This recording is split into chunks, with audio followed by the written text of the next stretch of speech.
கொஞ்சம் பொறுமையா நான் சொல்றத கேளுங்க. எங்களுக்கு ஏற்கனவே எங்க பாப்பா குமார். வணக்கம் சார். வணக்கம். இன்னைக்கு என்ன கேஸ்? அதெல்லாம் ஒண்ணும் இல்ல சார். நம்ம ஏரியா பொண்ணு ரொம்ப நல்ல பொண்ணு.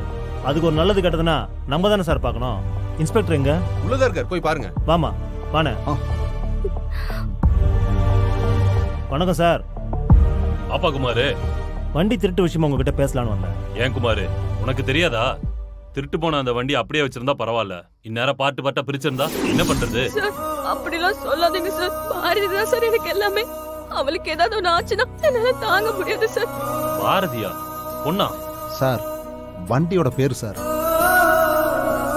எங்க குடும்பத்துல ஒருத்தரா உள்ள அந்த வண்டியை பார்த்துட்டு இருந்துச்சு. இப்ப காணோனதும் அதால தாங்கிக்க முடியல சார். நீங்க பிரிச்சு வித்திருப்பாங்கன்னு சொன்னதும் இன்னும் பயந்துருச்சு சார். இந்த பொண்ணு அந்த ஸ்கூட்டியை நம்பி தான் சார் இருக்கு.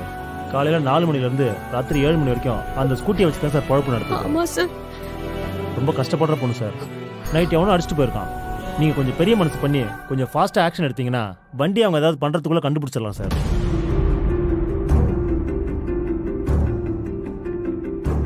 என் பாரதியை மட்டும் கண்டுபிடிச்சு கொடுத்துருங்க சார். சார், நான் உங்களுக்கு கெஞ்சி கேட்கிறேன் சார். சரிம்மா சரிம்மா, அழாத. கம்ப்ளைண்ட் எழுதி கொடுங்க, அப்படியே உங்க டாக்குமெண்ட்ஸும் கொடுங்க. ஏட்டே சார்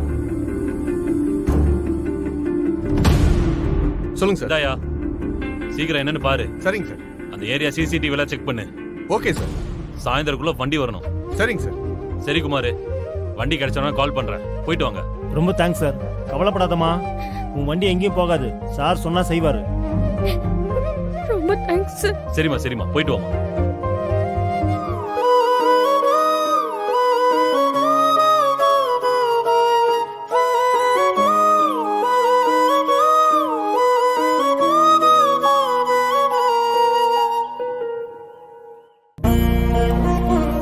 டார்லிங், என்னாச்சு? ஏன் இங்க வந்து உட்கார்ந்திருக்க? அது ஒண்ணு இல்ல செல்வி, காணாம போன நம்ம பாரதி கிடைச்சிருச்சான். ஆனா அதை வீட்டுக்கு கொண்டு வர்றதுல ஏதோ பிரச்சனை இருக்கான். அதுக்காக இப்படி யோசிச்சுட்டே உட்கார்ந்திருக்கா. ஏய், என்ன டார்லிங், அப்பா சொல்றதெல்லாம் உண்மையா? பாரதி கிடைச்சிருச்சா? ஆமாண்டி, ஆனா அது அந்த பொறுக்கி கையில இருக்கு. வண்டி வேணும்னா 6000 பணத்தை கொடுத்துட்டு எடுத்துட்டு போன்னு சொல்லிட்டான். 6000 ரூபாவா? என்னடி இது, ரொம்ப அநியாயமா இருக்கு. நம்ம வண்டியை திருடினது மட்டும் இல்லாம பணம் கொடுத்தாதான் வண்டியை வர தருவேன்னு விட்ட சொல்லிட்டு இருக்கான். நீதான் போலீஸ்ல கம்ப்ளைண்ட் பண்ணி வச்சிருக்கல. பேசாம இன்ஸ்பெக்டர் கிட்ட சொல்லி 2 தட்டு தட்டி வைக்க சொல்ல வேண்டியதானே? ஆடிப்போடி, போலீஸ்லாம் அவனை ஒண்ணும் பண்ண மாட்டாங்க. எல்லாருமே அவனுக்கு பயப்படுறாங்க. இதுக்கு தான் நான் அப்பவே சொன்னேன், அவன் பேக யார் எடுத்தாங்கன்னு தெரியாமே கிடக்கட்டும், அப்படியே விட்டுறேன்னு சொன்னதுக்கு பெரிய ஹரிச்சந்திர வீட்டுக்கு பக்கத்து வீட்டுக்காரி மாதிரி பேசினல்ல. இப்ப அனுபவி. நீ கொஞ்சம் சும்மா இருக்கியா? என்ன டார்லிங் பண்ண போற? என்ன பண்றதுன்னு எக்ஸாக்ட்டா தெரியல. ஆனா ஏதாவது பண்ணி 48 மணி நேரத்துல அவன் பணத்தை கொடுத்துட்டு என் பாரதியை எடுத்துட்டு வரணும். அது மட்டும் தான் இப்ப என் மனசுல ஓடிக்கிட்டு இருக்கு. ஒரு வாரம் ஃபுல்லா வேலை பார்த்தாலே உன் கையில 6000 நிக்கிறதே கஷ்டம். இப்போ பைக் வேற இல்ல, இதுல 48 மணி நேரத்துல குடுப்பேன்னு சவால் வேற. எதுக்கு உனக்கு இந்த வெட்டி வீராப்பு?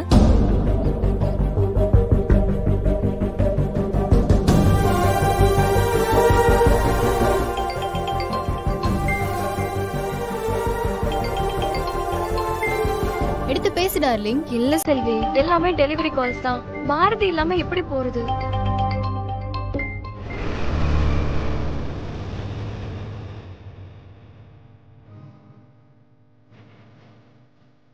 என்ன இந்து, என்னைக்கும் இல்லாம நீங்க அதிசயமா வீட்டுல இருக்க? உன்னை இப்படி பாக்குறது நிக்காம ஓடிட்டு இருக்க மிஷின் ரெஸ்ட் எடுக்கிற மாதிரி இருக்கு. இப்படிலாம் நீ ஒரு இடத்துல உட்கார மாட்டியா? என்ன விஷயம்? அண்ணா, எனக்கு ஒரு ஹெல்ப் பண்றீங்களா? சொல்லு இந்து, என்ன பண்ணணும்? அண்ணா, உங்க வண்டியை ஒரு ஹாஃப் டே கொடுக்க முடியுமா? தாராளமா எடுத்துக்க இந்து. இப்ப போய் நான் தூங்க தான் போறேன். ஹாஃப் டே என்ன, ஃபுல் டே கூட எடுத்துக்கோ. நான் ஈவினிங் வேலைக்கு போகும்போது கரெக்டா கொண்டு வந்து கொடுத்துட்டு போதும். ரொம்ப தேங்க்ஸ்ண்ணா. பரவாயில்ல, இல்ல.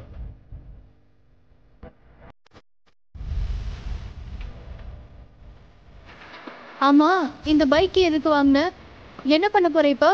Just wait and watch. என்ன பண்றேன்னு பொறுத்திருந்து பார்.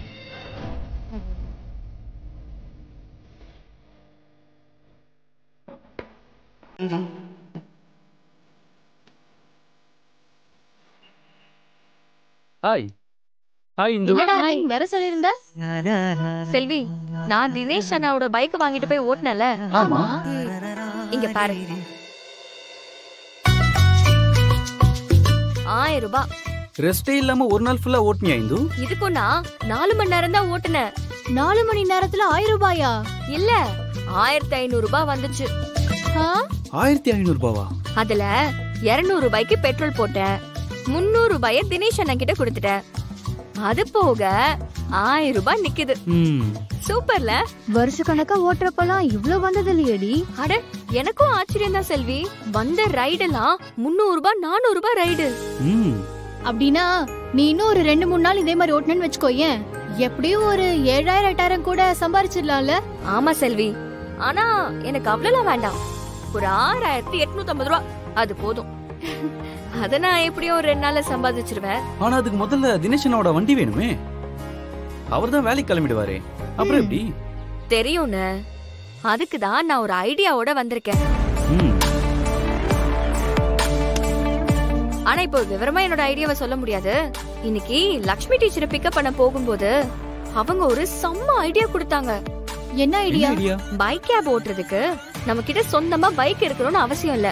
பைக் லைசென்ஸ் இருக்க, பைக் ஓட்ட ரெடியா இருக்க 10 பேர் இருந்தா, நான் தினேஷ் அண்ணன் கிட்ட பைக் வாங்கி ஓட்ட மாதிரி யார் வேணாலும்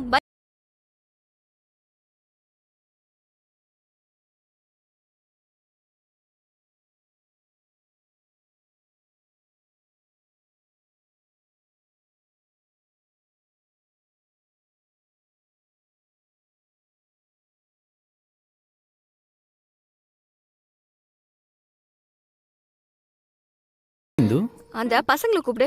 எதுக்கு?